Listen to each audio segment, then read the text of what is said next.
네, 서울 광장에 들어선 임시 선별검사소에는 오전부터 시민들의 발길이 이어지고 있습니다. 네, 현장에서는 숨은 감염자를 찾기 위한 검사로 분주한데요. 취재기자 연결합니다. 곽준영 기자. 네, 서울광장에 나와 있습니다. 지금 제가 서 있는 임시선별검사소. 이른 아침부터 시민들의 발걸음이 이어지고 있습니다. 이곳은 지난주 운영에 나섰는데 지난 주말에도 많은 시민들이 다녀갔습니다.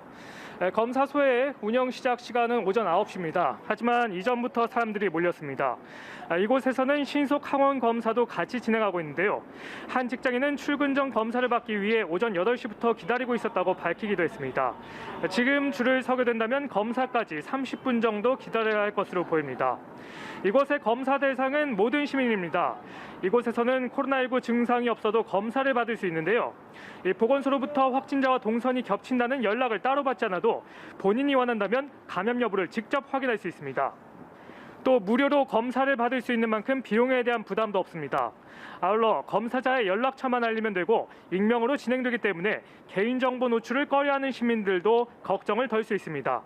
선제적 인명검사가 시작된 지난 14일부터 일주일간 누적 확진자는 수도권 임시검사소에서만 479명이었는데요.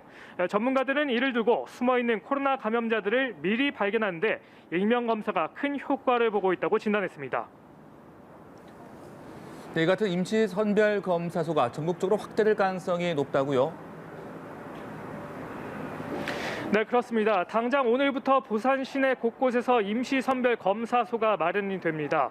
이 검사소를 통해 이 확진자를 찾아내는 데 효과가 있다고 있는 만큼 다른 지역도 잇따라 임시 검사소 운영에 나설 것으로 보입니다. 선제적 검사도 중요하지만 결국 가장 중요한 건 방역 수칙을 준수하는 일입니다. 여전히 소규모 집단 감염이 곳곳에서 나오면서 대처가 어려운 상황인데요. 실제로 전국 요양시설과 종교시설, 학원 등에서 크고 작은 집단 감염이 이어지고 있습니다. 여기에 연말연시 방역수칙 위반 사례도 잇따르고 있는데요. 최근 경찰과 지자체가 주요 유흥가를 대상으로 긴급 단속을 벌인 결과 집합금지 명령이 내려진 유흥주점과 일반 음식점 등에서 몰래 영업을 하다 적발되는 일이 있었습니다. 이번 주 성탄절을 시작으로 주말이 큰 고비가 될 수 있는 만큼 외부 활동을 삼가고 불가피한 외출을 할 때는 방역수칙 반드시 지켜주길 바라겠습니다. 지금까지 서울광장에서 연합뉴스 TV 곽준영입니다.